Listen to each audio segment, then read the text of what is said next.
ਇਹ ਵੀ ਹੁਣ ਚੀਜ਼ ਸਾਰਿਆਂ ਦੇ ਸਾਹਮਣੇ ਆ ਵੀ ਤੁਸੀਂ ਹਾਲੀਵੁੱਡ ਦੇ ਵਿੱਚ ਹੁਣ ਐਂਟਰੀ ਕਰਨ ਜਾ ਰਹੇ ਹੋ। ਹਾਂਜੀ ਇੱਕ ਵਧੀਆ ਚੀਜ਼ ਇੱਕ ਪੀਰੀਅਡ ਮੂਵੀ ਦੇ ਨਾਲ ਇਹ ਵੀ ਨਹੀਂ ਵੀ ਜੋ ਅਕਸਰ ਆਪਾਂ ਹੁਣ ਪੰਜਾਬ ਦੇ ਸਿਨੇਮੇ ਦੇ ਵਿੱਚ ਦੇਖ ਰਹੇ ਹਾਂ ਵੀ ਚੱਲ 2 ਲਤੀਫੇ ਸੁਣਾ ਲਏ, ਹੱਸ ਲਿਆ, ਖੇਡ ਲਿਆ ਅਤੇ ਆਪਾਂ ਕੁਛ ਬਾਕਸ ਆਫਿਸ ਦੇ ਉੱਤੇ ਕੁਛ ਕਰ ਲਿਆ, ਨਹੀਂ ਕੀਤਾ, ਉਹ ਡਿਫਰੈਂਟ ਗੱਲ।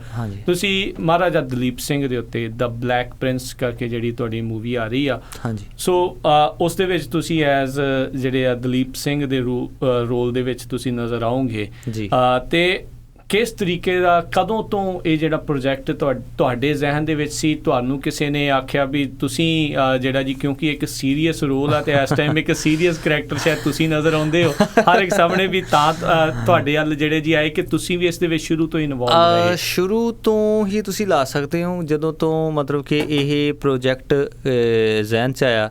ਬ੍ਰਿਲਸਟੀਨ ਐਂਟਰਟੇਨਮੈਂਟ ਪਾਰਟਨਰ ਲਾਸ ਐਂਜਲਸ ਦੇ ਵਿੱਚ ਹੈਗੇ ਨੇ ਜਿਨ੍ਹਾਂ ਨੇ 12 Years a Slave film produce ਕੀਤੀ ਸੀ। ਉਹ ਲਾਸਟ ਈਅਰ ਦੀ ਆਸਕਰ ਵਿਨਿੰਗ ਫਿਲਮ ਸੀ, ਹਾਲਾਂਕਿ ਕਮਰਸ਼ੀਅਲੀ ਕਿਸੇ ਨੇ ਵੀ ਦੇਖੀ ਨਹੀਂ ਹੋਣੀ।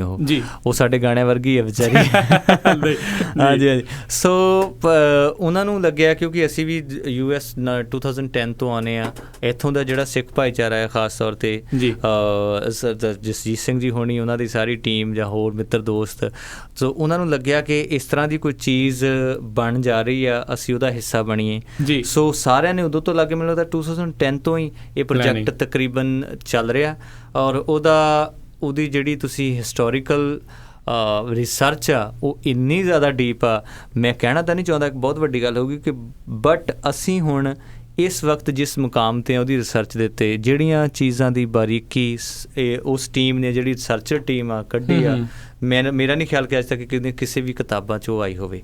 ਸੋ ਤੁਸੀਂ ਮੁਕੰਮਲ ਫਿਲਮ ਜਦੋਂ ਦੇਖੋਗੇ, ਤੁਹਾਡੀ ਜ਼ਿਹਨ ਦੇ ਵਿੱਚ ਮਹਾਰਾਜਾ ਦਲੀਪ ਸਿੰਘ ਦੀ ਤਸਵੀਰ ਇੱਕ ਵੱਖਰੀ ਹੋਏਗੀ। ਕਈ ਵਾਰੀ ਮੈਂ ਜਦੋਂ ਸ਼ੁਰੂ 'ਚ ਗੱਲ ਹੋਈ, ਕਿਉਂਕਿ ਰੱਬ ਦੀ ਕਿਰਪਾ ਨਾਲ 2009 ਤੋਂ ਫਿਲਮਸ ਦੀਆਂ ਆਫਰ ਆਉਂਦੀਆਂ ਸੀਗੀਆਂ ਕਿ ਅੱਛਾ, ਇਹ ਸਿਰਫ ਤੁਹਾਡੇ ਲਈ ਸਕ੍ਰਿਪਟ ਲਿਖੀ ਆ, ਤੁਸੀਂ ਇੱਦਾਂ ਕਰੋਗੇ, ਇਹ ਕਰੋਗੇ, ਆਹ ਗਾਣਾ ਇੱਥੇ ਫਿੱਟ ਹੋਊਗਾ।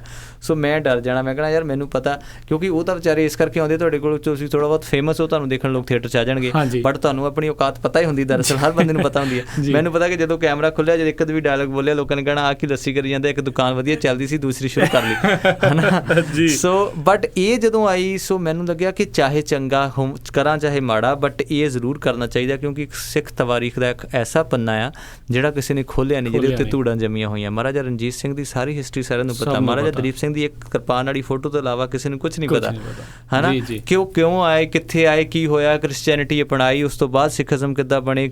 ਇੰਨੀ ਜ਼ਿਆਦਾ ਹਿਊਜ ਲੰਬੀ ਸਟੋਰੀ ਹੈ ਕਿ 4.5 ਘੰਟੇ ਦੀ ਫਿਲਮ ਸ਼ੂਟ ਹੋ ਗਈ। ਅੱਛਾ ਜੀ। ਹੁਣ ਉੱਥੇ ਮਸਲਾ ਲਾਸ ਐਂਜਲਸ ਇਹੀ ਪਿਆ ਹੋਇਆ ਪਿਛਲੇ 3 ਮਹੀਨਿਆਂ ਤੋਂ, ਕਿੱਦਾਂ, ਕਿਉਂਕਿ ਜਿਹੜੀਆਂ ਇੰਗਲਿਸ਼ ਫਿਲਮਸ ਨੇ ਉਹਦੇ ਵਿੱਚ ਇੱਥੇ ਮੈਂ ਦੇਖਿਆ ਇੰਟਰਵਲ ਨਹੀਂ ਹੁੰਦਾ ਕਦੀ ਵੀ, ਜੇ ਤਾਂ ਇੰਟਰਵਲ ਹੋਵੇ ਫਿਰ ਤਾਂ 3 ਘੰਟੇ ਵੀ ਚੱਲ ਸਕਦਾ, ਕਿਉਂਕਿ ਤੁਸੀਂ 1.5 ਘੰਟਾ ਬੈਠੇ, ਉਸ ਤੋਂ ਬਾਅਦ ਖਾਧਾ ਪੀਤਾ, ਵਾਸ਼ਰੂਮ ਗਏ, ਦੁਬਾਰਾ 1.5 ਘੰਟਾ ਆ ਗਏ। ਇੱਥੇ ਤਾਂ ਕੰਟੀਨਿਊਸਲੀ ਚੱਲਣਾ, 2 ਘੰਟੇ 15 ਮਿੰਟ ਤੋਂ 1 ਮਿੰਟ ਵੱਧ ਹੋਊਗਾ ਤੇ ਉਹਨਾਂ ਨੂੰ ਲੱਗਣ ਲੱਗ ਜਾਂਦਾ। ਹਾਂਜੀ। ਸੋ ਇਹ ਜਦੋਜਹਿਦ ਇਸ ਵੇਲੇ ਚੱਲ ਰਹੀ ਹੈ। ਤੁਸੀਂ ਇਹਨੂੰ 2 ਹਿੱਸਿਆਂ 'ਚ ਕਿਉਂ ਨਹੀਂ ਬਣਾ ਦਿੰਦੇ ਫਿਰ? 2 ਹਿੱਸਿਆਂ ਦੇ ਵਿੱਚ ਫਿਰ ਤੁਹਾਡੀ ਜਦੋਜਹਿਦ ਬਹੁਤ ਵੱਧ ਜਾਣੀ, ਮਿਹਨਤ ਬਹੁਤ ਵੱਧ ਜਾਣੀ ਹੈ, 2 ਵਾਰੀ ਤੁਹਾਨੂੰ ਰਿਲੀਜ਼ ਕਰਨੀ ਪੈਣੀ ਆ। ਇਹ ਮਤਲਬ ਕਿ ਸਾਰਾ ਸਿਨੈਰੀਓ ਚੇਂਜ ਹੋ ਜਾਣਾ। ਹਾਂਜੀ। ਸੋ ਲੇਕਿਨ ਇਹ ਸਾਰੇ ਦਾ ਸਾਰਾ ਪ੍ਰੋਜੈਕਟ ਤਾਂ ਬ੍ਰਿਲਸਟੀਨ ਦੇ ਅੰਡਰ ਹੀ ਆ, ਕਿਉਂਕਿ ਜਿਹੜੇ ਐਡੀਟਰ ਆ ਉਹ ਵੀ ਜਦੋਂ ਸਕ੍ਰਿਪਟ ਲਿਖੀ ਸੀਗੀ, ਉਸ ਤੋਂ ਬਾਅਦ ਉਹਦੀ ਸਕ੍ਰਿਪਟ ਡਾਕਟਰਸ ਹੁੰਦੇ ਆ ਜੀ, 15 ਬੰਦੇ ਉਹਨਾਂ ਦੀ ਪੈਨਲ 'ਚ ਬੈਠੇ ਇੱਦਾਂ, ਹਰ ਬੰਦੇ ਨੇ ਉਹਦੇ ਵਿੱਚੋਂ ਜਿਹੜੀਆਂ ਕਮੀਆਂ ਪੇਸ਼ੀਆਂ ਹੋਣੀਆਂ ਸੀਗੀਆਂ, ਚਾਹੀਦੀਆਂ ਜੋ ਫਿਲਮ ਦੇ ਐਸਪੈਕਟ ਤੋਂ ਚੀਜ਼ਾਂ ਚਾਹੀਦੀਆਂ, ਬੜੀ ਬਾਰੀਕੀ ਨਾਲ ਕੰਮ ਕੀਤਾ। ਕਮਰਸ਼ੀਅਲ ਸਿਨੇਮਾ ਦੇਖੀਏ ਤਾਂ ਹੁਣ ਪੰਜਾਬ 'ਚ ਜੇ ਤੁਸੀਂ ਇਹਨੂੰ ਮਾਨਸਾ ਬੁਢਲਾਡੇ ਲਾਉਣਾ ਹੋਵੇ ਤੇ ਮੇਰਾ ਨਹੀਂ ਖਿਆਲ ਕੋਈ ਉਹ ਕਹਿਣਗੇ ਕਿ ਇੱਕ ਤਾਂ ਫਿਲਮ ਇੰਗਲਿਸ਼ 'ਚ ਆ, ਕਿਉਂਕਿ ਉਹਨਾਂ ਨੇ ਡੱਬ ਤਾਂ ਕਰਨੀ ਨਹੀਂ। ਅੱਛਾ ਜੀ। ਸਿਰਫ ਮਹਾਰਾਣੀ ਜਿੰਦ ਕੌਰ ਦੇ ਮੇਰੇ ਤੇ ਇੱਕ ਸੰਧਾ ਵਾਲੀਅਸ ਦੇ ਡਾਇਲੋਗ ਪੰਜਾਬੀ 'ਚ ਨੇ। ਅੱਛਾ ਜੀ। ਹਾਂਜੀ, ਉਹਨੂੰ ਤੁਸੀਂ 10 ਜਾਂ 12% ਕਹਿ ਸਕਦੇ ਹੋ ਟੋਟਲ 'ਚੋਂ, ਹੈ ਨਾ। 88% ਫਿਲਮ ਇੰਗਲਿਸ਼ 'ਚ ਆ because of Jason Fleming, Amanda Root, Keith Duffy ਔਰ ਇਹੋ ਜਿਹੇ ਲੈਜੈਂਡ ਐਕਟਰ ਉਹਦੇ 'ਚ ਹੈਗੇ। ਉਹਨਾਂ ਦੇ ਮੂੰਹ 'ਚੋਂ ਜੇ ਡਬਿੰਗ ਕਰਕੇ ਤੁਸੀਂ ਪੰਜਾਬੀ ਕਰਾਓਗੇ ਨਾ, ਉਹਨਾਂ 'ਤੇ ਜਚਣੀਆਂ, ਤੁਸੀਂ ਆਪਣੀ ਜ਼ੁਬਾਨ ਦਾ ਵੀ ਉਹ ਕਰੋਗੇ, ਹੈ ਨਾ। ਇਸ ਕਰਕੇ ਉਹਨਾਂ ਨੇ ਇਹੀ ਡਿਸਾਈਡ ਕੀਤਾ ਕਿ ਜਿੱਦਾਂ ਫਿਲਮ ਬਣੀ ਹੈ ਐਜ਼ ਇਟ ਇਜ਼ ਹੀ ਰੱਖੀ ਜਾਊਗੀ, ਬਟ ਉਹਨੂੰ ਛੋਟਾ ਕਰਨ ਦੀ ਕੋਸ਼ਿਸ਼ ਕਰ ਰਹੇ ਆ। ਇਹ ਜ਼ਰੂਰ ਹੋ ਸਕਦਾ ਕਿ 1 ਮਹੀਨਾ ਸਿਨੇਮਾ ਦੇ ਵਿੱਚ ਫਿਲਮ ਲੱਗਣ ਤੋਂ ਬਾਅਦ ਜਦੋਂ ਟੈਲੀਵਿਜ਼ਨ ਪ੍ਰੀਮੀਅਰ ਹੁੰਦੇ ਆ, ਉਦੋਂ ਤੁਸੀਂ ਉਹਦੀ ਡਬ ਕਰਕੇ ਟੈਲੀਵਿਜ਼ਨ 'ਤੇ ਆ ਸਕਦੇ ਆ ਜਾਂ ਕਿਸੇ ਤਰੀਕੇ। ਅਤੇ ਮੈਂ ਆਪਣੇ ਵੱਲੋਂ ਸੁਜੈਸ਼ਨ ਹੀ ਕਹਿਣਾ ਚਾਹੂੰਗਾ ਵੀ ਜਾਂ ਵੀ ਬਾਅਦ ਦੇ ਵਿੱਚ ਜਦੋਂ ਤੁਸੀਂ ਇਸ ਦੀ CD ਰਿਲੀਜ਼ ਕਰੋ ਤਾਂ ਇੱਕ ਡਾਇਰੈਕਟਰ ਕੱਟਸ ਦੇ ਵਿੱਚ 4.5 ਘੰਟੇ ਦੀ ਵੀ ਰਹਿਣ ਦਿਓ।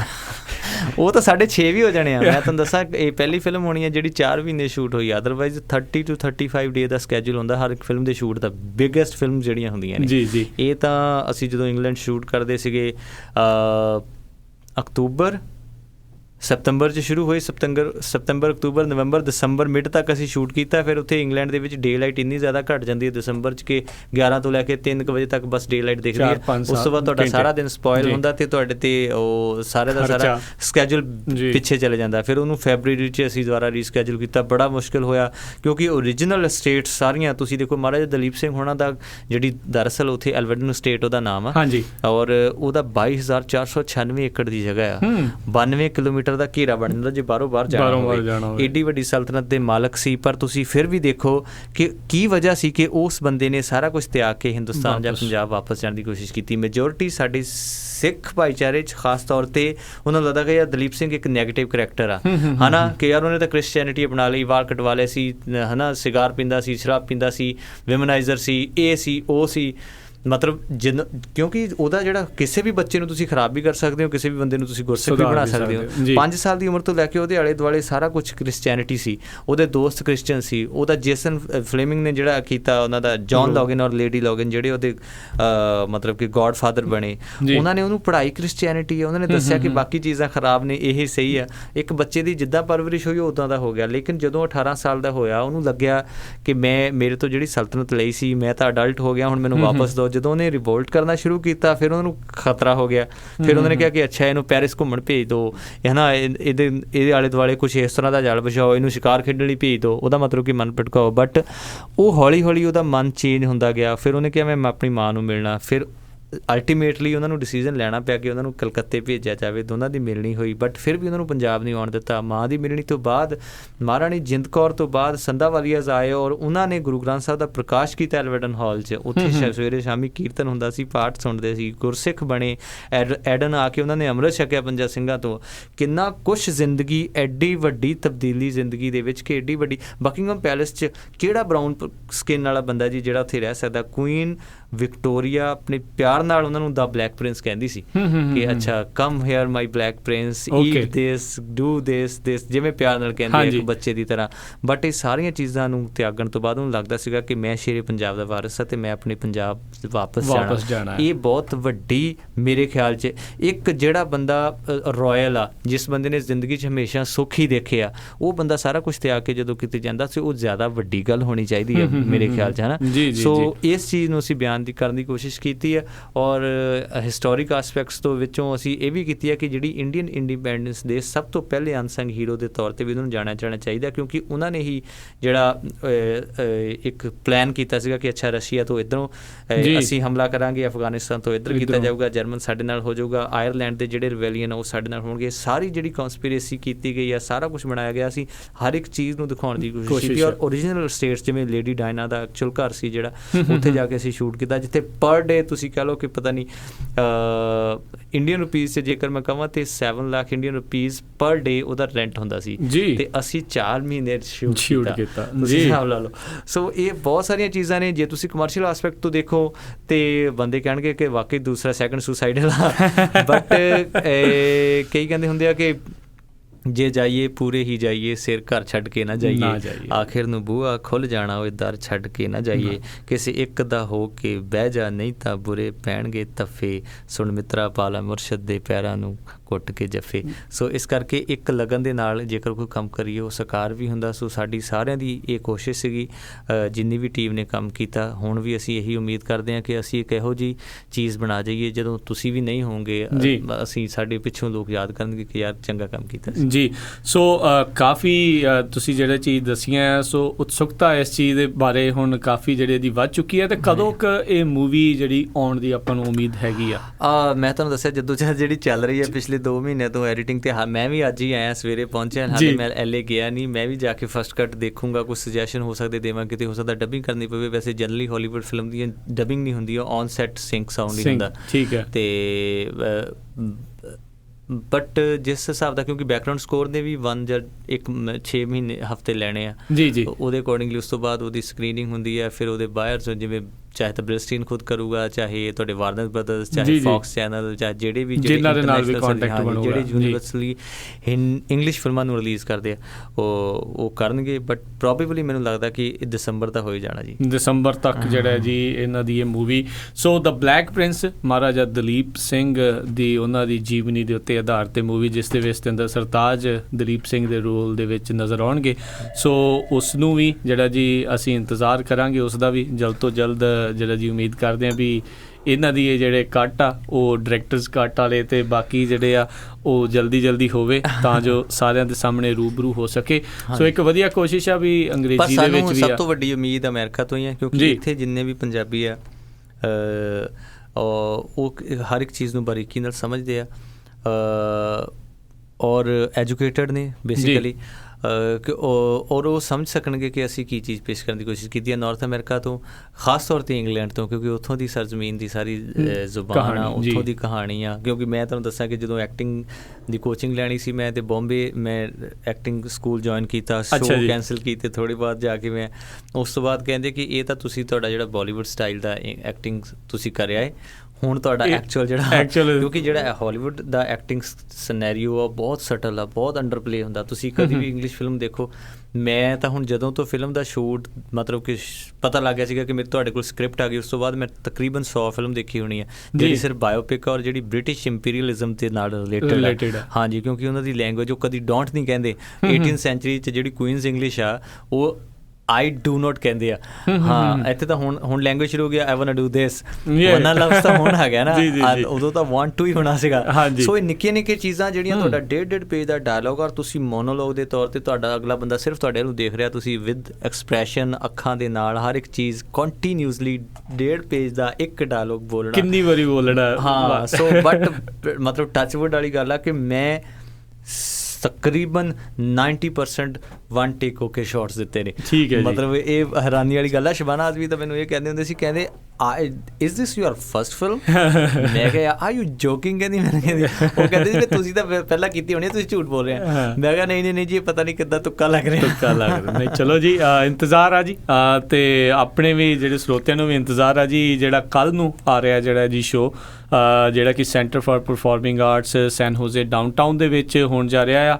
ਜ਼ਰੂਰ ਜਿਹੜਾ ਜੀ ਉੱਥੇ ਪਹੁੰਚੋ, ਉੱਥੇ ਵੀ ਜਿਹੜੀਆਂ ਗੱਲਾਂ ਬਾਤਾਂ ਵੀ ਹੋਣਗੀਆਂ, ਗਾਣੇ, ਸ਼ਾਇਰਾਨਾ, ਸੂਫੀਜ਼ਮ, ਇਹ ਸਾਰਾ ਕੁਛ ਜਿਹੜਾ ਜੀ ਉੱਥੇ ਤੁਹਾਨੂੰ ਇਹ ਨਜ਼ਾਰੇ ਜਿਹੜੇ ਜੀ ਇਹ ਮਿਲਣਗੇ। ਮਿਲਗੋਬਾ ਹੋਊਗਾ। ਹਾਂ, ਬਿਲਕੁਲ ਜੀ। ਸਾਰੇ ਜਾਣੇ ਜਦੋਂ ਆਏ ਆ ਤੇ ਕਹਿੰਦੇ ਵੀ ਹੁਣ ਬੰਦੇ ਦਾ ਲਾਹਾ ਖੱਟ ਕੇ ਹੀ ਜਾਣਾ ਆ, ਵੀ ਫਿਰ ਤੁਸੀਂ 2 ਸਾਲ ਬਾਅਦ ਮੁੜ ਕੇ ਦੁਬਾਰਾ ਅਮਰੀਕਾ ਨੂੰ ਆਉਣਾ ਹੁੰਦਾ ਆ। ਮੈਂ ਤਾਂ, ਤੁਸੀਂ ਵੀ ਇੱਕ ਅੱਧੀ ਕੋਈ ਮੁਹਿੰਮ ਚਲਾਇਓ, ਮੈਨੂੰ ਕੱਲ੍ਹ ਤੱਕ ਦੱਸ ਦਿਓ ਕਿ ਮੈਂ ਕਿੱਦਾਂ ਦੇ ਗਾਣੇ ਗਾਉਣੇ ਆ। ਕਈ ਵਾਰੀ ਤਾਂ ਸਾਡੇ ਮਾਝੇ ਵਾਲੇ ਮਿੱਤਰ ਦੋਸਤ ਆਉਂਦੇ ਹੁੰਦੇ ਆ, ਉਹ ਪਿੱਛੇ ਬੈਠੇ ਹੁੰਦੇ ਪਿਛਲੀਆਂ ਸੀਟਾਂ 'ਤੇ, ਉਹ ਯਾਮਾ ਜਿੱਤ ਦੇ ਨਿਸ਼ਾਨ ਉਹਨਾਂ ਦੀ ਇਹ ਹੁੰਦੀ ਹੈ। ਜਿਹੜੇ ਪਹਿਲੀਆਂ ਸੀਟਾਂ ਦੇ ਹੁੰਦੇ ਵਿਚਾਰੇ ਸਾਡੇ ਜਸਵੀਰ ਗਿੱਲ ਭਾਜੀ, ਉਹਨਾਂ ਦੇ ਸਾਰਾ ਗੁਣਵਾ ਉਹਨਾਂ ਨੇ ਸੁਣਨਾ ਹੁੰਦਾ। ਸ਼ਾਇਰੀ ਮੇਰੀ ਨੂੰ ਰੰਗ ਬਖਸ਼ੋ, ਆਫਤਾਬ ਦੀ ਲਾਲੀ ਵਰਗਾ, ਬੇਸ਼ੱਕ ਸਰਤਾਜ ਹੈ ਲੇਕਿਨ ਹਾਂ ਮੈਂ ਤੇਰਾ ਸਵਾਲੀ ਵਰਗਾ। ਸੋ ਇੱਦਾਂ ਦੀ ਕੋਈ ਵੈਬਸਾਈਟ ਜਾਂ ਕੋਈ ਕੁਐਸਚਨੇਅਰ ਸ਼ੁਰੂ ਕਰ ਲਓ ਤਾਂ ਕਿ ਸਾਨੂੰ ਕੱਲ੍ਹ ਤੱਕ ਪਤਾ ਲੱਗ ਜਾਏ ਕਿ ਗਾਉਣਾ ਕੀ। ਸੋ ਇਹ ਤਾਂ ਫਿਰ ਮੈਨੂੰ ਲੱਗਦਾ ਜੀ ਜਦੋਂ ਆਡੀਅנס ਸਾਹਮਣੇ ਹੋਣੀ ਹੈ, ਜਦੋਂ ਉਹਨਾਂ ਨੇ ਹੁਕਮ ਕਰਦਾ ਫਿਰ ਉਹ ਤਾਂ ਕੁਛ ਕਰਨਾ ਕਿ ਉੱਦਾਂ ਦਾ ਹੀ ਕਰਨਾ ਪੈਣਾ ਆ। ਸੋ ਬਹੁਤ ਹੀ ਜਿਹੜੀਆਂ ਖੂਬਸੂਰਤ ਗੱਲਾਂ ਬਾਤਾਂ ਜਿਹੜੀਆਂ ਆਪਣੀਆਂ ਚੱਲ ਰਹੀਆਂ ਸਤਿੰਦਰ ਸਰਤਾਜ ਜੀ ਦੇ ਨਾਲ। ਅਤੇ ਜਿਹੜਾ ਗੀਤ ਆਪਾਂ ਜਦੋਂ ਬ੍ਰੇਕ ਦੇ ਵਿੱਚ ਵੀ ਗੱਲ ਕਰ ਰਹੇ ਸੀ, ਦਿਲ ਸਭ ਦੇ ਵੱਖਰੇ, ਜਿਹੜਾ ਉਸ ਦੇ ਬਾਰੇ ਅਸੀਂ ਤੁਹਾਨੂੰ ਦੱਸਿਆ, ਅਤੇ ਸਾਡੇ ਪ੍ਰੀਤ ਸੰਧੂ ਹੁਣੀ ਉਹਨਾਂ ਨੂੰ ਇੱਕ ਗੀਤ ਤੁਹਾਡਾ ਬਹੁਤ ਹੀ ਜ਼ਿਆਦਾ ਪਸੰਦ ਆ, ਮੇਰੀ ਹੀਰੀਏ ਫਕੀਰੀਏ ਜਿਹੜਾ ਆ। ਸੋ ਉਸ ਦੇ ਬਾਰੇ ਵੀ ਕਸੂਰ ਨਹੀਂ, ਉਹਨਾਂ ਦੇ ਨਾਮ ਦਾ ਕਸੂਰ ਹੈ, ਜਿਹਦਾ ਨਾਮ ਹੀ ਪ੍ਰੀਤ ਹੈ ਜੀ। ਹੋਰ ਕੀ ਕਰੇਗਾ। ਸੋ ਉਸ ਦੇ ਬਾਰੇ ਵੀ ਥੋੜ੍ਹਾ ਜਿਹਾ ਦੱਸੋ ਤੇ ਉਹਨੂੰ ਵੀ ਖੁਸ਼ ਕਰਦੇ ਹੁਣ ਨਾਲ ਅੱਜ। ਹਾਂ ਜੀ, ਹੀਰੀਏ ਫਕੀਰੀਏ ਮੈਨੂੰ ਲੱਗਦਾ ਕਿ ਮੈਂ ਸੂਫੀਜ਼ਮ ਦੇ ਵਿੱਚ 2 ਚੀਜ਼ਾਂ ਹੁੰਦੀਆਂ, ਇਸ਼ਕੇ ਮਿਜ਼ਾਜੀ ਤੇ ਇਸ਼ਕੇ ਹਕੀਕੀ ਜੀ। ਉਹਦਾ ਸਫ਼ਰ ਹੈਗਾ ਇਸ਼ਕੇ ਮਿਜ਼ਾਜੀ ਦੇ ਥਰੂ ਇਸ਼ਕੇ ਹਕੀਕੀ ਦਾ ਸਫ਼ਰ ਹੁੰਦਾ। ਇਸੇ ਕਰਕੇ ਇਸਲਾਮ 'ਚ ਸੂਫੀਜ਼ਮ ਨੂੰ ਤਕਰੀਬਨ ਜ਼ਿਆਦਾ ਐਕਸੈਪਟ ਨਹੀਂ ਕੀਤਾ ਜਾਂਦਾ। ਉਹ ਕਹਿੰਦੇ ਕਿ ਨੱਚਣਾ ਗਾਉਣਾ ਇਹ ਜਾਇਜ਼ ਨਹੀਂ ਹੈ। 9th ਸੈਂਚੁਰੀ 'ਚ ਜਦੋਂ ਮੌਲਾਨਾ ਰੂਮੀ ਨੇ, ਜਿਹੜੀ ਕਿ ਵਾਇਲਿੰਗ ਦਰਵਿਸ਼ਸ ਦੀ US 'ਚ ਵੀ ਕੰਸਰਟ ਹੁੰਦੇ ਆ, ਹੁਣ ਫੈਸਟੀਵਲ ਵੀ ਹੁੰਦੇ ਆ ਜੀ, ਟਰਕੀ ਦੇ ਵਿੱਚ ਉਹ ਸ਼ੁਰੂ ਹੋਇਆ ਸੀਗਾ। ਸੋ ਉਦੋਂ ਉਹਨਾਂ ਨੇ ਇਹ ਚੀਜ਼ ਤੋੜੀ। ਬੁੱਲੇ ਸ਼ਾਹ ਉਹਦੀ ਹਾਈਟ 'ਤੇ ਸੀਗੇ ਜਦੋਂ ਕਹਿੰਦੇ ਮੈਨੂੰ ਨੱਚ ਕੇ ਯਾਰ ਮਨਾਵਣ ਦੇ। ਸੋ ਉਹ ਗੱਲ ਇਹ ਹੁੰਦੀ ਹੈ ਕਿ ਤੁਸੀਂ ਆਪਣੇ ਮਹਿਬੂਬ 'ਚ, ਚਾਹੇ ਉਹ ਤੁਹਾਡਾ ਮੁਰਸ਼ਦ ਹੋਵੇ ਚਾਹੇ ਉਹ ਤੁਹਾਡੀ ਮਸ਼ੂਕ ਹੋਵੇ, ਉਹਦੇ ਵਿੱਚ ਤੁਹਾਨੂੰ ਰੱਬ ਦਿਸਣਾ ਚਾਹੀਦਾ। ਸੋ ਇਸ ਕਰਕੇ ਉਸ ਪਾਕੀਜ਼ਗੀ ਦੇ ਮੇਰੇ ਖਿਆਲ ਉਹਦੀ ਸਟੇਟ ਆਫ ਮਾਈਂਡ ਦੇ ਵਿੱਚੋਂ ਨਿਕਲਿਆ ਹੋਇਆ ਗਾਣਾ ਆ। ਮੈਂ ਪ੍ਰੀਤ ਹੋਣਾ ਲਈ ਜ਼ਰੂਰ ਗੁਣਗੁਣਾ ਦਿੰਦਾ। ਆ ਮੈਂ ਤਾਂ ਚਿੜੀਆਂ ਨੂੰ ਪੁੱਛਾਂ ਕੁਝ ਬੋਲੋ ਨੀ, ਕਦੋਂ ਆਊ ਮੇਰੀ ਹੀਰ ਭੇਦ ਖੋਲੋ ਨੀ, ਤੁਸੀਂ ਜਾਓ ਸੱਚੀ ਜਾਓ ਉਹਨੂੰ ਟੋਲੋ ਨੀ, ਜਾ ਕੇ ਬੇਰੀਏ ਦਾ ਇਲਾਕਾ ਵੀ ਫਰੋਲੋ ਨੀ, ਉਹ ਗੁਲਾਬ ਦੀਆਂ ਪੱਤੀਆਂ 'ਚ ਹੋਣੀ, ਤੇਰੀ ਖੁਸ਼ਬੂ ਨਸ਼ੀਲੀ ਮਨ ਮੋਹਣੀਏ, ਨੀ ਮੇਰੀ ਹੀਰੀਏ ਫਕੀਰੀਏ ਨੀ ਸੋਹਣੀਏ, ਤੇਰੀ ਖੁਸ਼ਬੂ ਨਸ਼ੀਲੀ ਮਨ ਮੋਹਣੀਏ। ਕਿਆ ਬਾਤ ਹੈ, ਕਿਆ ਬਾਤ ਹੈ ਜੀ ਉਸਤਾਦ ਜੀ, ਆਨੰਦ ਲਿਆਤਾ ਜੀ। ਸਾਨੂੰ ਵੀ ਇਹ ਗੀਤ ਜਿਹੜਾ ਜੀ ਪਸੰਦ ਆ ਤੇ ਬਿਲਕੁਲ ਸੁਣੀਦਾ ਆ। ਗੀਤ ਚਾਹੇ ਲੰਬਾ ਹੋਵੇ ਪਰ ਜਦੋਂ ਇੱਕ ਵਾਰੀ ਜਿੱਦਾਂ ਤੁਸੀਂ ਕਹਿੰਦੇ ਆ ਵੀ ਇੱਕ ਵਾਰੀ ਤਾਰਾਂ ਮਿਲ ਜਾਂਦੀਆਂ ਨੇ, ਜਦੋਂ ਕਨੈਕਸ਼ਨ ਜੁੜ ਜਾਂਦਾ ਫਿਰ ਬੰਦਾ ਕਹਿੰਦਾ ਨਾ ਖਤਮ ਨਾ ਹੋਵੇ, ਹੁਣ ਚੱਲ ਲੈਣ ਦਿਓ ਥੋੜ੍ਹਾ ਚਿਰ। ਸੋ ਗੱਲਾਂ ਵੀ ਇੱਥੇ ਕਰਨ ਨੂੰ ਤਾਂ ਹੋਰ ਵੀ ਬਹੁਤ ਨੇ, ਤਾਂ ਤੁਸੀਂ ਮੈਨੂੰ ਪਹਿਲੋਂ ਵੀ ਦੱਸਿਆ ਹੈ ਵੀ ਤੁਸੀਂ ਜਾਣਾ ਵੀ ਆ ਅੱਗੇ ਕਿਤੇ ਹੋਰ। ਸੋ ਮੈਂ ਬਹੁਤਾ ਚਿਰ ਤੁਹਾਨੂੰ ਬੰਦ ਵੀ ਨਹੀਂ ਸਕਦਾ। ਕੱਲ੍ਹ ਨੂੰ ਤੁਹਾਡੇ ਨਾਲ ਜਿਹੜੀਆਂ ਗੱਲਾਂ ਬਾਤਾਂ ਵੀ ਆਪਾਂ ਉੱਥੇ ਆ ਕੇ ਸੈਂਟਰ ਫਾਰ ਪਰਫੋਰਮਿੰਗ ਆਰਟ ਜੋ ਕਿ ਸੈਨ ਹੋਜ਼ੇ ਡਾਊਨਟਾਊਨ ਦੇ ਵਿੱਚ ਆ, ਉੱਥੇ ਆ ਕੇ ਤੁਹਾਡੀਆਂ ਸਾਰੀਆਂ ਗੱਲਾਂ ਬਾਤਾਂ ਅਸੀਂ ਸੁਣਾਂਗੇ, ਤੁਹਾਡੇ ਗੀਤ ਜਿਹੜੇ ਆ ਸੁਣਾਂਗੇ। ਨਵੀਂ ਜਿਹੜੀ ਐਲਬਮ ਹਮਜ਼ਾ ਆ ਉਸ ਦੇ ਵਿੱਚੋਂ ਵੀ ਕੁਝ ਸੁਣਾਂਗੇ, ਕੁਝ ਪੁਰਾਣੇ ਵੀ ਤੁਹਾਡੇ ਗੀਤ ਜਿਹੜੇ ਉਹ ਸੁਣਾਂਗੇ। ਅਤੇ ਆਉਣ ਵਾਲੇ ਫਿਊਚਰ ਦੇ ਵਿੱਚ ਕਿਹੜਾ ਪ੍ਰੋਜੈਕਟ ਲੇਟੈਸਟ ਤੁਹਾਡਾ ਚੱਲ ਰਿਹਾ ਹੈ ਅਦਰ ਦੈਨ ਬਲੈਕ ਪ੍ਰਿੰਸ? ਕਾਫੀ ਨੇ। ਇਸ ਵਾਰੀ ਤਾਂ ਮੈਂ ਹੁਣ ਕੀ ਕਹਿੰਦੇ ਹੁੰਦੇ ਆਹੋ ਹੀ ਲਾਤੇ, ਕਿਉਂਕਿ 1 ਸਾਲ ਅਸੀਂ ਰਹੇ ਸ਼ੂਟਿੰਗ ਕਰਕੇ ਆਊਟ ਆਫ ਸਨੈਰੀਓ ਮਿਊਜ਼ਿਕ ਦੇ ਲਈ। ਅੱਛਾ ਜੀ। ਸਪੈਸ਼ਲੀ ਕੌਂਸਰਟ ਵੀ ਪੰਜਾਬ 'ਚ ਨਹੀਂ ਕੀਤੇ, ਦਿੱਲੀ 'ਚ ਵੀ ਨਹੀਂ, ਕਿਉਂਕਿ ਸ਼ੂਟਿੰਗ ਦੇ ਸਕੈਜੂਲ ਕਰਕੇ ਸਾਰਾ ਕੁਝ ਤੁਹਾਨੂੰ ਹੋਲਡ 'ਤੇ ਰੱਖਣਾ ਪਿਆ। ਬਹੁਤ ਸਾਰੇ ਸ਼ੋਜ਼ ਆਉਂਦੇ ਸੀ, ਅਸੀਂ ਕਰਦੇ ਨਹੀਂ ਸੀਗੇ। ਸੋ ਇਸ ਵਾਰੀ ਮੈਂ 52 ਗਾਣੇ ਰਿਕਾਰਡ ਕਰ ਆਇਆ ਜੀ। ਅੱਛਾ ਜੀ। US ਆਉਣ ਤੋਂ ਪਹਿਲਾਂ, ਜਿਹਦੇ 'ਚੋਂ ਹਾਲੇ ਤੁਹਾਡੇ ਸਾਹਮਣੇ ਸਿਰਫ 7 ਹੀ ਆਏ ਆ। ਜੀ ਜੀ। ਸੋ ਹੌਲੀ ਹੌਲੀ ਮੈਨੂੰ ਲੱਗਦਾ ਹੁਣ ਮੇਰੇ ਪਿੱਛੋਂ ਕਾਫੀ ਹਲਚਲ ਰਹੂਗੀ। ਹਾਂਜੀ, ਕਲਚਰ ਰਹਿਣੀ ਹੈ। ਮੈਂ ਬਣਨੇ ਵੀ ਦੇਤੇ ਹੋਇਆ, ਜਿਹੜਾ ਬਣੀ ਗਿਆ। ਹੁਣ US ਵੀ 2-3 ਵੀਡੀਓ ਸ਼ੂਟ ਕਰ ਦੇਣੀ ਹੈ। ਸਾਡੇ ਦੋਸਤ ਆ ਕਾਫੀ ਜਿਨ੍ਹਾਂ ਨੇ ਸਾਡੀਆਂ ਮੈਜੋਰਿਟੀ ਆਊਟਸਾਈਡ ਇੰਡੀਆ ਜਿਹੜੀਆਂ ਸ਼ੂਟਿੰਗ ਅਮਰੀਕਾ 'ਚ ਹੋਈਆਂ। ਤੁਸੀਂ ਦੇਖੋ ਕਿ ਇੱਥੇ ਸੈਨ ਫਰਾਂਸਿਸਕੋ ਯੂਨੀਵਰਸਿਟੀ ਦੇ ਬਾਹਰ ਕੀਤੀ ਸੀ ਅਸੀਂ, ਦਿਲ ਪਹਿਲਾਂ ਜਾਂ ਨਹੀਂ ਰਿਹਾ ਕਠੋਰ ਹੋ ਗਿਆ ਹੈ ਨਾ। ਉਸ ਤੋਂ ਬਾਅਦ ਬੋਸਟਨ ਹਾਰਵਰਡ ਯੂਨੀਵਰਸਿਟੀ 'ਚ ਅਸੀਂ ਕੀਤੀ ਦਿਲ ਸਭ ਦੇ ਵੱਖਰੇ ਜੀ ਕਿਸੇ ਦੀ ਲੋਰ। ਉਸ ਤੋਂ ਬਾਅਦ ਅਸੀਂ ਕੀਤੀ ਨਾਰਥ ਕੈਰੋਲੀਨਾ ਕੁੜੀਓ ਰੋਇਆ ਨਾ ਕਰੋ। ਉਸ ਤੋਂ ਬਾਅਦ ਕੀਤੀ ਪੁੱਤ ਸਾਡੇ, ਠੀਕ ਹੈ ਜੀ। ਸੋ ਸਰ ਮਨਦੀਪ ਹੁਣੀ ਨੇ ਉੱਥੇ ਨਾਰਥ ਕੈਰੋਲੀਨਾ ਸਾਡਾ ਐਤਕੀ ਸ਼ੋਅ ਵੀ ਹੋਊਗਾ ਉੱਥੇ। ਸੋ ਇਸ ਵਾਰੀ ਅਸੀਂ ਇੱਕ ਤਾਂ ਇਹ ਗਾਣਾ ਕਰਨਾ ਤੁਹਾਡਾ ਚੱਲ ਮਿੱਤਰਾ ਹੁਣ ਪਿੰਡ ਮੁੜ ਚਲੀਏ, ਚਿਰ ਹੋਇਆ ਕਦੀ ਪੈਰ ਨਹੀਂ ਪਾਇਆ, ਲੰਘੀਆਂ ਬਹੁਤ ਤਰੀਕਾਂ, ਹਮਜ਼ਾ ਦਾ ਹੀ ਗਾਣਾ ਆ। ਹਾਂਜੀ। ਔਰ ਇਹਦੇ ਵਿੱਚ 7 ਗਾਣੇ ਨੇ, ਮੈਂ ਤੁਹਾਨੂੰ ਦੱਸਦਾ।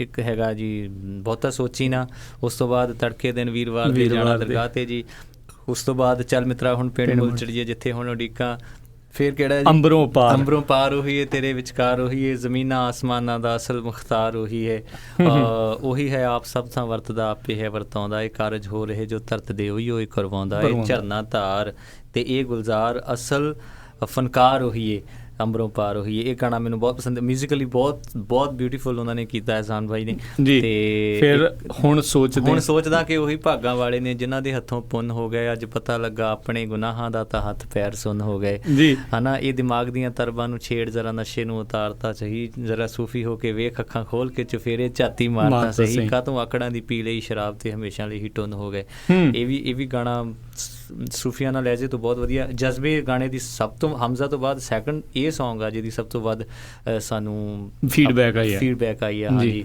ਨਾ ਇਹ ਹੱਟੀਆਂ ਤੇ ਵਿਕਦੇ ਨਾ ਦੇਵੇ ਕੋਈ ਹੋਕਾ, ਫਿਰ ਦੱਸੋ ਅਸੀਂ ਜਜ਼ਬੇ ਖਰੀਦ ਕਿੱਥੋਂ ਲਈਏ, ਸਾਡੇ ਦਿਲਾਂ 'ਚ ਖਿੜੇ ਨੇ ਬਸ ਕਾਗਜ਼ਾਂ ਦੇ ਫੁੱਲ, ਰਸ ਮਹਿਕਦੇ ਗੁਲਾਬਾਂ ਦਾ ਕਸ਼ੀਦ ਕਿੱਥੋਂ ਲਈਏ। ਇਹਦੇ ਵਿੱਚ ਇੱਕ ਸ਼ੇਰ ਆ ਕਿ ਜਿਹਨੇ ਸੂਫੀਆਂ ਨੂੰ ਨੱਚਣੇ ਦੇ ਰਾਸਤੇ ਵਿਖਾਏ, ਜਿਹਨੇ ਰੂਹਾਂ ਨੂੰ ਰੂਹਾਨੀ ਜਿਹੇ ਜਾਮ ਵੀ ਪਿਲਾਏ, ਜਿਹਨੇ ਬਿਰਹਾ ਦੇ ਬੋਲਾਂ ਨੂੰ ਲਿਬਾਸ ਪਹਿਨਾਏ, ਅਸੀਂ ਰੂਮੀ ਕਿੱਥੋਂ ਲੱਭੀਏ ਫਰੀਦ ਕਿੱਥੋਂ ਲਈਏ, ਸਾਡੇ ਦਿਲਾਂ 'ਚ ਖਿੜੇ ਨੇ ਬਸ ਕਾਗਜ਼ਾਂ ਦੇ ਫੁੱਲ। ਸੋ ਹਮਜ਼ਾ, ਸੋ ਇਹ ਸਾਰੇ ਗਾਣੇ ਅਸੀਂ ਪ੍ਰੋਬੇਬਲੀ ਕੱਲ੍ਹ ਨੂੰ ਜ਼ਰੂਰ ਗਾਵਾਂਗੇ। ਤੇ ਮੈਂ ਇੱਕ ਜਾਂਦੇ ਤੁਹਾਡੇ ਤੋਂ ਸਵਾਲ ਪੁੱਛਣਾ, ਬਹੁਤਾ ਸੋਚੀ ਨਾ ਤੇ ਹੁਣ ਸੋਚਦਾ। ਹਾਂ, ਦੇਖੋ ਇਹ ਕਿਸ ਤਰੀਕੇ ਦੇ ਨਾਲ ਇੱਕ ਹੀ ਜਿਹੜਾ ਪਲੇਟ ਦੇ ਵਿੱਚ ਆ ਗਈਆਂ ਦੋਨੋਂ ਚੀਜ਼ਾਂ? ਤੁਸੀਂ ਜੇਕਰ ਮੈਜੋਰਿਟੀ, ਮੈਂ ਕਹਿਣਾ ਨਹੀਂ ਚਾਹੁੰਦਾ ਥਿੰਕਰ ਆਪਣੇ ਆਪ ਨੂੰ, ਬਟ ਗੁੱਡ ਥਿੰਕਰ ਉਹੀ ਹੁੰਦਾ ਜਿਹੜਾ ਹਮੇਸ਼ਾ ਆਪਣੀ ਗੱਲ ਨੂੰ ਆਪ ਹੀ ਕੱਟੇ। ਉਹਦਾ ਮਤਲਬ ਹੁੰਦਾ ਕਿ ਤੁਹਾਡੇ 'ਚ ਇੰਪਰੂਵਮੈਂਟ ਹੋ ਰਹੀ ਹੈ, ਤੁਸੀਂ ਕਿਸੇ ਪਾਸੇ ਵੱਧ ਰਹੇ ਹੋ ਜੀ। ਕਿ ਅਸੀਂ ਸ਼ੁਰੂ 'ਚ ਮੈਨੂੰ ਕਿਸੇ ਨੇ ਲਾਈ ਉਹ ਸ਼ੋਅ ਦੇ ਉਹ ਸੁਣਾਉਂਦੇ ਹੁੰਦੇ ਸੀ ਗੱਲਾਂ, ਉਹਨੇ ਪਹਿਲਾਂ ਇੱਕ CD ਆਉਣੀ, ਉਹਨੇ ਉਹ ਗੱਲ ਕਹਿਣੀ, ਉਸ ਤੋਂ ਬਾਅਦ ਉਹਨੇ ਉਹੀ ਕੱਟ ਦੇਣੀ। ਠੀਕ ਹੈ। ਸੋ ਇਹਦੇ ਵਿੱਚ ਬਹੁਤਾ ਸੋਚੀ ਨਾ ਇਸ ਕਰਕੇ ਆ ਕਿ ਜੇ ਤੁਸੀਂ ਦੁਨਿਆਵੀ ਜ਼ਿੰਦਗੀ ਬਾਰੇ ਸੋਚਣਾ ਜੀ ਕਿ ਛੱਡ ਮਾਲਕ ਤੇ ਡੋਰਾਂ, ਬਹੁਤਾ ਸੋਚੀ ਨਾ ਵੀ ਜੇਕਰ ਚਲੋ ਮੈਨੂੰ ਅੱਜ ਜੌਬ ਮਿਲ ਗਈ, ਅੱਜ ਮੇਰੀ ਟੈਕਸੀ ਚੱਲ ਰਹੀ ਹੈ, ਕੱਲ੍ਹ ਮੇਰੀ ਟੈਕਸੀ ਵਿਕ ਗਈ, ਅੱਜ ਮੈਂ ਟਰੱਕਿੰਗ ਕਰ ਰਿਹਾ, ਕੱਲ੍ਹ ਮੈਂ ਕਾਰਡ ਦਾ ਕੰਮ ਕਰ ਲਾਂਗਾ, ਜੇ ਕਰ ਲਾਂਗਾ, ਉਹ ਚੱਲੀ ਜਾਣਾ ਹੈ ਨਾ। ਕੀ ਮਹਾਰਾਜ ਨੇ ਕਿਹਾ ਹੋਇਆ ਕਿ ਸੈਲ ਪੱਥਰ ਮੈਂ ਜਨ ਤੋਂ ਪਾਇਆ ਤਾਂ ਕਾ ਰਿਜ਼ਕ ਅੱਗੇ ਕਰ ਧਰਿਆ। ਸੋ ਇਸ ਕਰਕੇ ਜੇ ਪ੍ਰਮਾਤਮਾ ਨੇ ਤੁਹਾਨੂੰ ਪੈਦਾ ਕੀਤਾ ਤੇ ਸਵੇਰੇ ਸ਼ਾਮ ਦੀ ਰੋਟੀ ਤੱਕ ਤਾਂ ਉਹਨੇ ਦੇ ਹੀ ਦੇਣੀ ਹੈ। ਸੋ ਇਸ ਕਰਕੇ ਛੱਡ ਮਾਲਕ ਤੇ ਡੋਰਾਂ, ਬਹੁਤਾ ਸੋਚੀ ਨਾ, ਲੋੜ ਜਿੰਨਾ ਹੀ ਮੰਗਲੀ ਵਾਧੂ ਲੋਚੀ ਨਾ। ਬਟ ਹੁਣ ਸੋਚਣਾ ਜਿਹੜਾ ਹੈ ਉਹ ਹੈਗਾ ਤੁਹਾਡੇ ਆਤਮਿਕ ਦੇ ਲਈ, ਉਹ ਤੁਹਾਡੀ ਹੈਗਾ ਸਪਿਰਿਚੁਅਲੀ ਜੀ। ਜਿਹੜਾ ਹੁਣ ਸੋਚਦਾ ਆ ਉਹ ਹੈਗਾ ਕਿ ਹੁਣ ਸੋਚਦਾ ਕਿ ਉਹੀ ਭਾਗਾਂ ਵਾਲੇ ਨੇ ਜਿਨ੍ਹਾਂ ਦੇ ਹੱਥੋਂ ਪੁੰਨ ਹੋ ਗਏ, ਅੱਜ ਪਤਾ ਲੱਗਾ ਆਪਣੇ ਗੁਨਾਹਾਂ ਦਾ ਤਾਂ ਹੱਥ ਪੈਰ ਸੁੰਨ ਹੋ ਗਏ। ਉਹ ਜਦੋਂ ਕੀ ਕਹਿੰਦੇ ਹੁੰਦੇ ਆ ਕਿ ਆਪਣੀ ਪੀੜ੍ਹੀ ਥੱਲੇ ਸੋਟਾ ਮਾਰਨਾ ਹੋਵੇ ਤੇ ਜਦੋਂ ਆਪਣਾ ਆਪ ਨਿਹਾਰਨਾ ਹੋਵੇ ਸ਼ੀਸ਼ੇ 'ਚ, ਤੁਸੀਂ ਆਪਣੇ ਆਪ ਨੂੰ ਦੇਖੋ, ਫਰੀਦਾ ਬੇਨਵਾਜ਼ਾ ਕੁੱਤਿਆ ਇਹ ਨਾ ਭਲੀ ਰੀਤ, ਕਬਹੂ ਚੱਲਣਾ ਆਇਆ ਪੰਜੇ ਵਕਤ ਮਸੀਤ। ਉਹ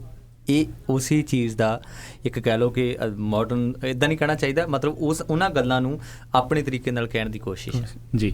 ਤੇ ਬਹੁਤ ਚੰਗਾ ਲੱਗਾ ਸਤਿੰਦਰ ਸਰਤਾਜ ਜੀ, ਤੁਸੀਂ ਸਾਡੇ ਪੰਜਾਬੀ ਰੇਡੀਓ USA ਦੇ ਸਟੂਡੀਓ ਦੇ ਵਿੱਚ ਆਏ, ਗੱਲਬਾਤ ਤੁਸੀਂ ਸਾਡੇ ਨਾਲ ਕੀਤੀ। ਸਮੇਂ ਦੀ ਘਾਟ ਹੋਣ ਕਰਕੇ ਜਿਹੜਾ ਅੱਜ ਹੁਣ ਅਸੀਂ ਤੁਹਾਨੂੰ ਜਾਣ ਦਿੰਦੇ ਹਾਂ, ਅਗਲੀ ਵਾਰੀ ਆਏ ਤਾਂ ਤੁਹਾਡੇ ਕੋਲੋਂ ਜ਼ਿਆਦਾ ਸਮਾਂ ਅਸੀਂ ਮੰਗਾਂਗੇ। ਤੇ ਜ਼ਰੂਰ ਸਰੋਤੇ ਇੱਕ ਵਾਰੀ ਫਿਰ ਜਾਂਦੇ ਜਾਂਦੇ ਦੱਸਦੇ ਜਾਈਏ, ਸੈਂਟਰ ਫਾਰ ਪਰਫਾਰਮਿੰਗ ਆਰਟ ਸੈਨ ਹੋਜ਼ੇ ਵਿਖੇ ਕੱਲ੍ਹ ਨੂੰ 25 ਜੁਲਾਈ ਦਿਨ ਸ਼ਨਿਚਰਵਾਰ ਨੂੰ ਸ਼ਾਮ ਨੂੰ ਜਿਹੜਾ ਇਹਨਾਂ ਦਾ ਸ਼ੋਅ ਹੋਣ ਜਾ ਰਿਹਾ ਆ। ਸੋ ਜ਼ਰੂਰ ਹੁਮ ਹਮਾ ਕੇ ਜਿਹੜਾ ਜੀ ਉੱਥੇ ਪਹੁੰਚੋ। ਮੈਨੂੰ ਜਸੀਤ ਭਾਈ ਨੇ ਦੱਸਿਆ ਕਿ ਜਿਹੜੀਆਂ ਵੀ ਟਿਕਟਾਂ ਹੁੰਦੀਆਂ VIP VVIP ਜਿਹੜਾ ਵੀ ਹੁੰਦਾ ਉਹ ਸਾਰਾ ਸੋਲਡ ਆਊਟ ਹੋ ਚੁੱਕਾ ਜੀ। ਸਿਰਫ ਪਿਛਲੀਆਂ ਸੀਟਾਂ ਕਹਿੰਦੇ ਬਚੀਆਂ, ਕਹਿੰਦੇ ਤੁਹਾਡੇ ਸ਼ੋਅ ਦੇ ਵਿੱਚ ਬੰਦੇ ਸਿਰਫ ਅੱਗੇ ਬੈਠਣਾ ਚਾਹੁੰਦੇ ਆ, ਪਤਾ ਨਹੀਂ ਕੀ ਚੱਕਰ ਆ। ਹੁਣ ਮੈਂ ਤੁਹਾਨੂੰ ਤਕੀਦ ਕਰਦਾ ਕਿ ਸਾਊਂਡ ਸਿਸਟਮ ਬਹੁਤ ਵਧੀਆ ਆ ਉਸ ਦਾ। ਮੈਂ ਉੱਥੇ ਪਹਿਲਾਂ ਵੀ ਕੁਝ ਸ਼ੋਅ ਹੋਰ ਦੇਖੇ ਹੋਏ ਆ, ਜਿੱਥੇ ਵੀ ਬੈਠੇ ਹੋਵੋਗੇ ਤੁਸੀਂ ਜਿਹੜਾ ਲੁਤਫ ਜ਼ਰੂਰ ਤੁਸੀਂ ਇਹਨਾਂ ਦਾ ਉਠਾਓਗੇ। ਸੋ ਇਹੀ ਉਮੀਦ ਕਰਦੇ ਹਾਂ ਵੀ ਕੱਲ੍ਹ ਨੂੰ ਵੀ ਬਾਕਮਾਲ ਜਿਹੜਾ ਜੀ ਇੱਕ ਸ਼ਾਇਰਾਨਾ ਜਿਹੜਾ ਜੀ ਨਾਈਟ ਸੁਣਨ ਵਾਲੇ ਹੋਣ ਤੇ ਹਮੇਸ਼ਾ। ਔਰ ਮੈਂ ਸ਼ੁਕਰਗੁਜ਼ਾਰ ਹਾਂ ਸਰਦਾਰ ਜੈ ਸਿੰਘ ਹੋਣਾ ਦਾ, ਜੈ ਐਂਟਰਟੇਨਮੈਂਟ ਤੋਂ, ਆਪਣੇ ਲਾਲੀ ਧਨੋਆ ਸਾਹਿਬ, ਬਿੱਟੂ ਨੇਜਰ ਸਾਹਿਬ, ਜਸੀਤ ਸਿੰਘ ਹੋਣੀ, ਜਿਨ੍ਹਾਂ ਸਾਰਿਆਂ ਨੇ ਮਿਲ ਕੇ ਹਿੰਮਤ ਕੀਤੀ ਔਰ ਸਾਨੂੰ ਇੱਥੇ ਤੱਕ ਪਹੁੰਚਾਇਆ। ਅੱਜ ਅਸੀਂ ਤੁਹਾਡੀਆਂ ਬਰੂਹਾਂ 'ਤੇ ਹਾਂ, ਤੁਹਾਡੀਆਂ ਦਰਵਾਜ਼ਿਆਂ 'ਤੇ ਹਾਂ, ਤੁਹਾਡੇ ਵਿਹੜੇ ਆਏ ਹਾਂ। ਤੁਹਾਨੂੰ ਸਾਰਿਆਂ ਨੂੰ ਬੇਅਰ ਈੜੀ ਨੂੰ ਖਾਸ ਤੌਰ 'ਤੇ ਮੈਂ ਪਿਛਲੀ ਵਾਰੀ ਜਦੋਂ ਆਇਆ ਸੀ ਮੈਂ ਗਾਣਾ ਗਾਇਆ ਸੀਗਾ ਕਿ ਤੁਸੀਂ ਬਿਨਾਂ ਕਹੇ ਤਾੜੀਆਂ ਵਜਾ ਲਿਓ ਹੁਸੈਨ ਹੋਜ਼ੇ ਵਾਲਿਓ, ਸਰਤਾਜ ਦੇ ਤਾਂ ਨਾਲ ਨਾਲ ਗਾ ਲਿਓ ਏ ਸੈਨ ਹੋਜ਼ੇ ਵਾਲਿਓ। ਸੋ ਕੱਲ੍ਹ ਨੂੰ ਆਓ, ਮਹਿਫਲੇ ਸਰਤਾਜ ਦਾ ਹਿੱਸਾ ਬਣੀਏ ਸੈਨ ਹੋਜ਼ੇ ਪਰਫਾਰਮਿੰਗ ਆਰਟ ਸੈਂਟਰ ਦੇ ਵਿੱਚ ਸ਼ਾਮ ਨੂੰ 8 ਵਜੇ। ਅਸੀਂ ਤਾਂ ਪਹਿਲੇ ਪਹੁੰਚੋ ਨਾ, ਸਾਊਂਡ ਚੈੱਕ ਕੀਤੀ ਹੋਣੀ ਆ, ਅਸੀਂ ਕੁੜਤੇ 'ਚ ਜਾ ਕੇ ਆਵਾਂਗੇ, ਤੁਸੀਂ ਚੁੰਨੀਆਂ ਰੰਗਾ ਕੇ ਤੇ ਸਾਰਾ ਸਜਾ ਕੇ ਪਹੁੰਚੋ ਹੁਮ ਹੁਮਾ ਕੇ। ਬਹੁਤ ਬਹੁਤ ਧੰਨਵਾਦ ਜੀ, ਸਤਿ ਸ਼੍ਰੀ ਅਕਾਲ, ਰੱਬ ਰੱਖਾ ਜੀ।